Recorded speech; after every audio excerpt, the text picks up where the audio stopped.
இந்த வீடியோவில் 9ஆம் வகுப்பு புதிய தமிழ் புத்தகம் முக்கிய 1000 வினாக்கள் பார்ட் 7 நம்ம பார்க்க போகிறோம். மாக்கடல் என்பதன் பொருள் பெரிய கடல். தமிழகத்தில் எந்த மாவட்டத்தில் 24 தீர்த்தங்கரர் உருவம் பாறையில் பொறிக்கப்பட்டுள்ளது? விழுப்புரம். ஊனரசம் என்பதன் பொருள் குறையுடைய சுவை. சத்துவம் எதுள் அடங்கும்? 3 குணங்களுள். நியமம் என்பதன் பொருள் அங்காடி. திராவிடம் என்ற சொல்லை முதலில் குறிப்பிட்டவர் குமரில பட்டர். தோம் என்பதன் பொருள் குற்றம். கிரேக்கத்தில் சாப்போ எவ்வாறு அழைக்கப்படுகிறது? வெண்பா. வரம்பு என்பதன் பொருள் வரப்பு. ஏறு தழுவுதல் எந்த நில மக்களின் அடையாளமாகும்? முல்லை நிலம். வெறி என்பதன் பொருள் மனம். சீத்தலை சாத்தனார் எங்கு பிறந்து எங்கு வாழ்ந்தார்? திருச்சியில் பிறந்து மதுரையில் வாழ்ந்தார். துவரை என்பதன் பொருள் பவழம். மூவர் கோவிலை கட்டியவர் யார்? 2ஆம் பராந்தகன். பூஞ்சினை என்பதன் பொருள் பூக்களை உடைய சினை. சினை என்றால் கிளை என்று பொருள். பூக்களை உடைய கிளை. திரிபுவனம் வீரேஸ்வரம் கோவிலை கட்டியவர் யார்? 3ஆம் குலோத்துங்கன். அல்லல் பழனத்து அறக்காம்பல் என தொடங்கும் பாடலில் இடம்பெற்றுள்ள அணிவகை தற்குறிப்பேற்றவனி. தமாளம் என்பதன் பொருள் பச்சிலை மரம். சல்லிக்கட்டு பேச்சு வழக்கில் திரிபுற்று எவ்வாறு அழைக்கப்படுகிறது? ஜல்லிக்கட்டு. இயற்றுக என்பதன் பொருள் செய்க. மணிமேகலை கூறும் இந்திர விழா நடைபெறும் இடங்கள்: வெண்மையான மணல் குன்றுகள், பூஞ்சோலைகள், மரக்கிளைகள், நிழல் தரும் தண்ணீர் துறைகள். கழனி என்பதன் பொருள் வயல். இது ரொம்ப முக்கியமான கேள்வி. தமிழை ஆட்சி மொழியாக கொண்ட 2 நாடுகள்: இலங்கை, சிங்கப்பூர். தொடர் மறை முகத்தார் தோற்றம் என்பதில் மறை என்பதன் பொருள் தாமரை.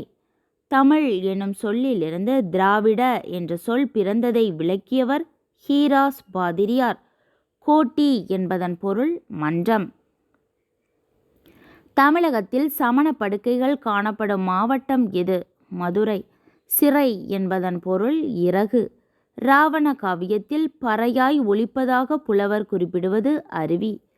காவல் உழவர் களத்து அகத்து போர் ஏரி என தொடங்கும் பாடலில் இடம்பெற்றுள்ள அணிவகை உவமையணி. செறி என்பதன் பொருள் சிறந்த.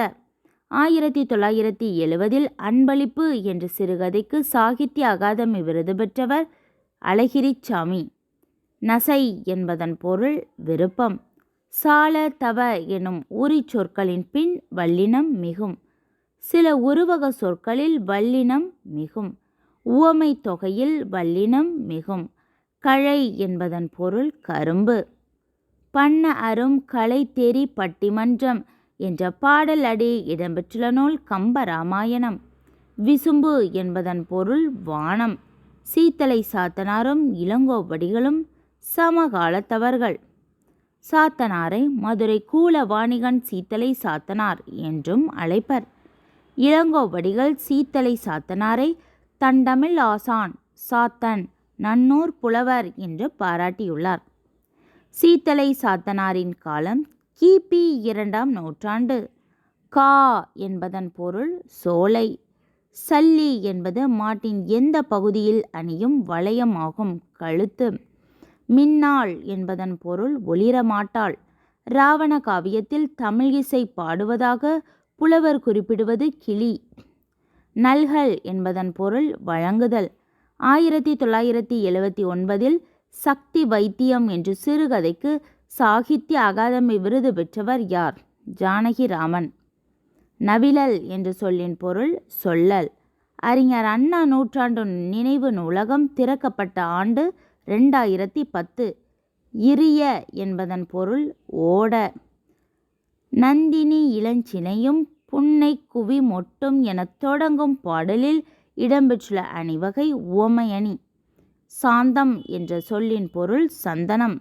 சங்ககால பெண்பார் புலவர்களுக்கு எடுத்துக்காட்டு: ஔவையார், ஒக்கூர் மாசாத்தியார், ஆதி மந்தியார், பொன்முடியார், அல்லூர் முல்லையார், நக்கண்ணையார், காக்கை பாடினியார், வெள்ளி வீதியார், நப்பசலையார், காவர் பெண்டு.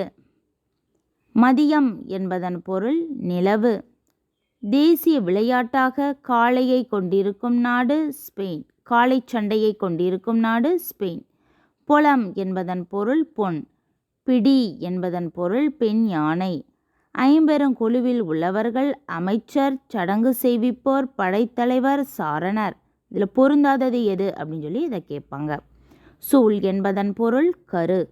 1914 முதுமக்கள் தாழிகள் கண்டுபிடிக்கப்பட்ட இடம் ஆதிச்சநல்லூர். இரும்போந்து என்பதன் பொருள் பருத்த பனைமரம். சிறுபஞ்ச மூலத்தின் ஆசிரியர் காரி ஆசான். வையம் என்ற சொல்லின் பொருள் உலகம். இளிவரல் என்பது கிரேக்கத்தில் எவ்வாறு அழைக்கப்படுகிறது? இலிகியா. குலை என்பதன் பொருள் சிறு இலை.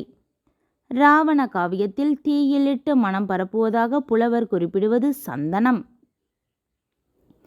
பூவை என்பதன் பொருள் நாகனவாய் பறவை. ஜானகிராமன் தன்னுடைய உதய சூரியன் என்ற நூலை எந்த இதழில் வெளியிட்டார்? சுதேசமித்திரன். அடிசில் என்பதன் பொருள் சோறு. அறம் எனப்படுவது யாதென கேட்பின் மறவாது இது கேள் என்ற பாடலடி இடம்பெற்றுள்ள நூல் மணிமேகலை. தணல் என்பதன் பொருள் நெருப்பு. வேழம் என்பதன் பொருள் ஆண் யானை. வேதிகை என்பதன் பொருள் திண்ணை. இலக்கண குறிப்பு. தோரண வீதியும் என்னும்மை. பரப்புமின் ஏவல் வினைமுற்று. உருபொருள் உரிச்சொற்றொடர். தாழம்பூந்துறை வினைத்தொகை. பொலம் என்பதன் பொருள் அழகு. அவ்வளோதான்.